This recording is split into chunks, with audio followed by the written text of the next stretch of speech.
National Herald का नाम सुनते ही आज कांग्रेस पार्टी के पूरे इकोसिस्टम में सेंसेशन होने लगते हैं। सेंसेशन जैसे कि छटपटाहट, कपकपाहट, धड़धड़ाहट, फड़फड़ाहट, डगमगाहट, लड़खड़ाहट। ऐसे सेंसेशन होने लाजमी भी हैं क्योंकि पकड़े जो गए हैं चोरी करते हुए फिर से, जिनके बहुत सारे अलग अलग जिलों के संस्करण निकलते हैं, उनको चवन्नी मिलती है और नेशनल हेराल्ड को चांदी के सिक्के मिलते हैं। जहां तक राहुल गांधी जी अपना खटाखट मॉडल की बात करते थे ना, अब ये कांग्रेस शासित राज्यों में खटारा, बीमार और लाचार मॉडल हो गया है।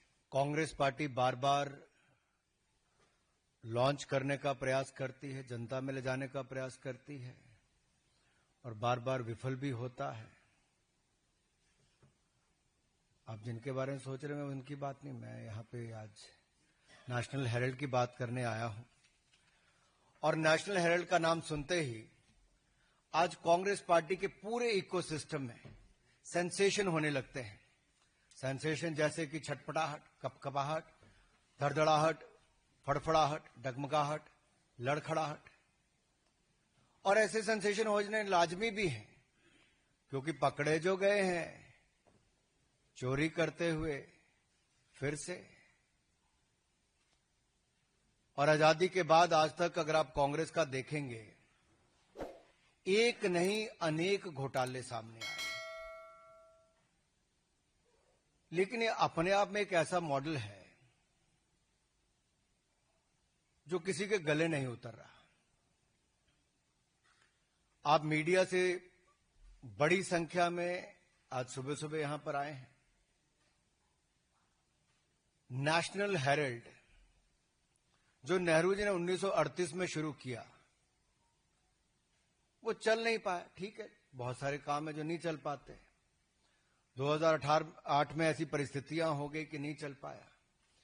ऐसी कौन सी मजबूरी हो गई एजेएल के लिए जो नेशनल हेराल्ड को छापते थे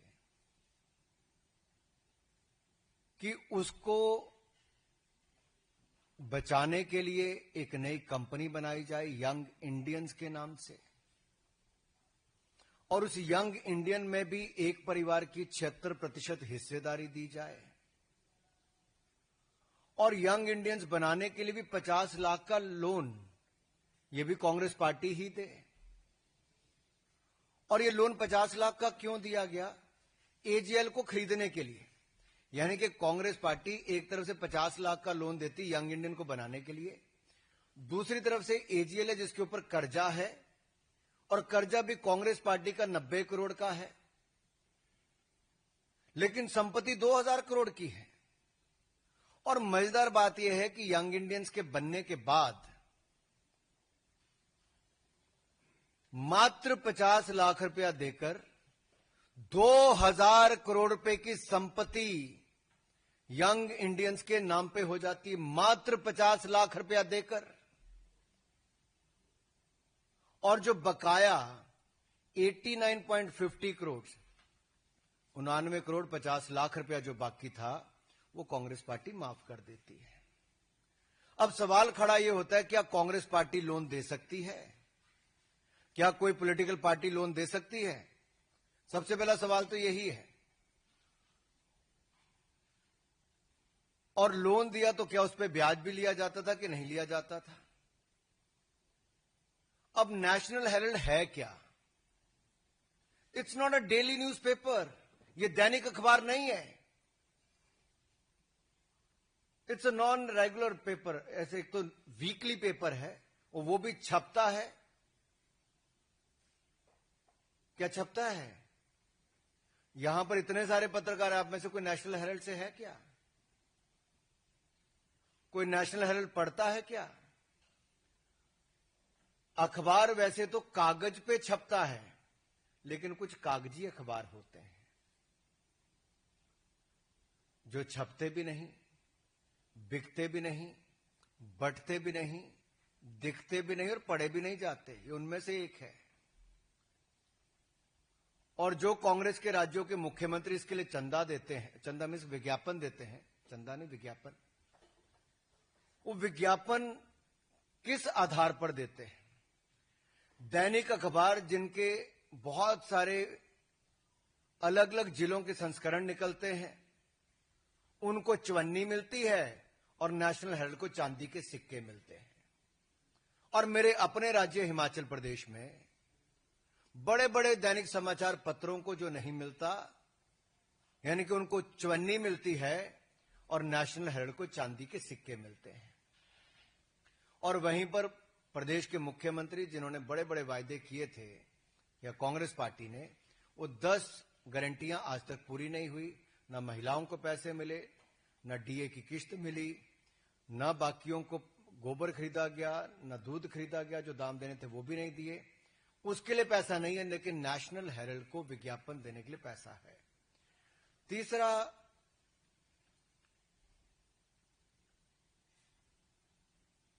ये जो आंकड़े सामने आए, इसके बाद कांग्रेस पार्टी ने कहा नहीं नहीं, कुछ तो खरीद फरोख्त हुई नहीं।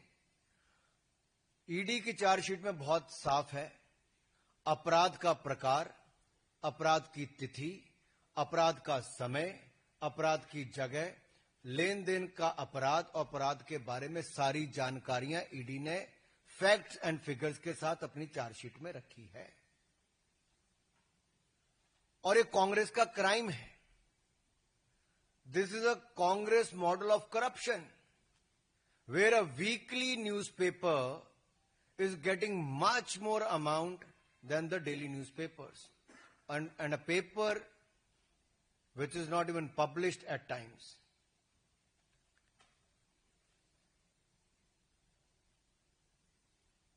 ये एटीएम बनकर रह गया कांग्रेस पार्टी के लिए। क्या नेशनल हेराल्ड कांग्रेस पार्टी का एटीएम हो गया, जहां के कांग्रेस के अलग अलग राज्यों की सरकारें उसमें पैसा डाल रही हैं और टैक्स पेयर का पैसा है? राज्य की सरकारें किस आधार पर विज्ञापन उनको दे रहे हैं? एक तो वो भी सवाल आता है। दूसरा, जो संपत्ति इनकी थी वो सब्सिडाइज रेट पे मिली थी। मुंबई की हो, दिल्ली की बहादुर शाह जफर मार्ग की हो, लखनऊ की हो, इन सारी और देश भर के अन्य संस्थानों में, अन्य जगह पर जो भी इनको प्रॉपर्टीज दी गई, वो करोड़ों अरबों रुपए की प्रॉपर्टीज हैं। वो अखबार चलाने के लिए दी गई थी, सब्सिडाइज रेट पे दी गई थी। क्या उनसे किराया लेने का काम किया जा रहा है कि वो किराया भी फर्जी उतना ही है जितना फर्जी न्यूज़पेपर छापने के आंकड़े हैं? वायदे भी फर्जी, इनके नेतृत्व भी वैसा, आंकड़े भी फर्जी, और अब क्या किराया भी फर्जी है? क्या ये कांग्रेस के लिए मुद्रा मोचन स्कीम बन गई है? And as I said earlier, is it an ATM for Congress party, where Congress ruled governments are giving money or depositing money through the advertisement?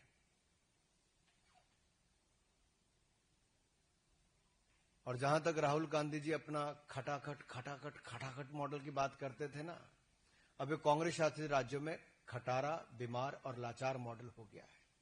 वहां वायदे तो पूरे नहीं किए जा रहे, लेकिन वो सरकारें नेशनल हेराल्ड को चलाने के लिए कैसे विज्ञापन दिया जाए, उनसे पैसे दे रही हैं। जनता के सामने फिगर्स आनी चाहिए, कौन कौन कांग्रेस शासित राज्यों से विज्ञापन इस अखबार के लिए दिया गया, कब कब दिया गया, कितना पैसा दिया गया। दूसरा, 50 लाख रुपए में 2000 करोड़ रुपए की संपत्ति का एक कांग्रेस मॉडल ऑफ करप्शन ये देश के सामने आया है। तीसरा, अगर ये अखबार छपता ही नहीं, दिखता नहीं, बिकता नहीं, तो इसके लिए इतना विज्ञापन क्यों दिया जाता है? और वीकली न्यूज़पेपर के लिए चांदी के सिक्के, और दैनिक न्यूज़पेपर जो इससे कई गुना ज्यादा बिकता है, दिखता है, उसको चवन्नी देने का काम क्यों किया जा रहा है? क्या कोई राजनीतिक दल ऐसे लोन दे सकता है, चाहे वो सेक्शन 8 कंपनी हो या सेक्शन 25 कंपनी हो? सवाल एक और इसके सामने खड़ा होता है। आजादी से पहले का न्यूज़पेपर है, 1000 से ज्यादा इसके शेयर धारक थे। अगर कांग्रेस पार्टी ने लोन ही माफ करना था तो एजीएल का क्यों नहीं माफ किया? यंग इंडियंस बनाकर एक परिवार की 76% हिस्सेदारी हो जाती है। कांग्रेस के 2 पूर्व राष्ट्रीय अध्यक्ष 38% इसके शेयर धारक बनते हैं। यानी कि यंग इंडियंस के टोटल कंट्रोल 76% हिस्सेदारी जब एक परिवार के पास, 2 लोगों के पास आ जाती है तो कांग्रेस पार्टी इसका लोन माफ कर देती है। अगर ये 1000 लोगों के पास एजीएल रहती तो शायद उतने लोगों का ऋण माफ होता, लेकिन अब तो 2 ही लोग रह गए, जो बाकी 2 थे वो तो स्वर्गवास हो गया, जिनके पास 12% हिस्सेदारी थी। ऑस्कर फर्नांडिस जी और मोतीलाल वोरा जी आज हमारे बीच में नहीं है, लेकिन 12% उनकी हिस्सेदारी थी। तो कुल मिला के आपके सामने साफ है, 50 लाख रुपया वो भी जो कांग्रेस पार्टी ने दिया, लेकिन शेयर धारक बने कांग्रेस के 2 पूर्व राष्ट्रीय अध्यक्ष, और उन दोनों ने 1 रुपया लगाए बगैर 2000 करोड़ रुपए की संपत्ति उनके नाम पे हो गई। This is Congress model of corruption. और देश के सामने जो आज 4-5 सवाल हमने कांग्रेस पार्टी से पूछे और वो कई दिनों से उत्तर देके राजी नहीं, इसमें स्पष्ट होता है। बार बार ये लोग कहते हैं कि हमारे लिए कुछ नहीं कहते, कुछ नहीं, लेकिन मैं आपके सामने 2014 में जब इनके खिलाफ ट्रायल कोर्ट ने समन किया, आप याद करिए 2014 ट्रायल कोर्ट ने समन किया, उसके बाद ये हाई कोर्ट गए, सुप्रीम कोर्ट गए, लेकिन हाई कोर्ट और सुप्रीम कोर्ट ने बिल्कुल सही बताया, यानी कि इनको समन उसके बाद हुए। आज भी कांग्रेस के दोनों बड़े नेता बेल पर हैं भ्रष्टाचार के मामले पे, और 2016, 2018, 2024 ये पूरे आप कोर्ट के अगर निर्णय उठाकर देखेंगे तो इनके खिलाफ ही हैं। ईडी की कार्रवाई अब तक बिल्कुल सही मानी गई है, और संपत्ति जो अटैच करने की बात आती है, जो घोटाला सामने आया, एक कांग्रेस का एक और मॉडल ऑफ करप्शन आज देश के सामने आया है।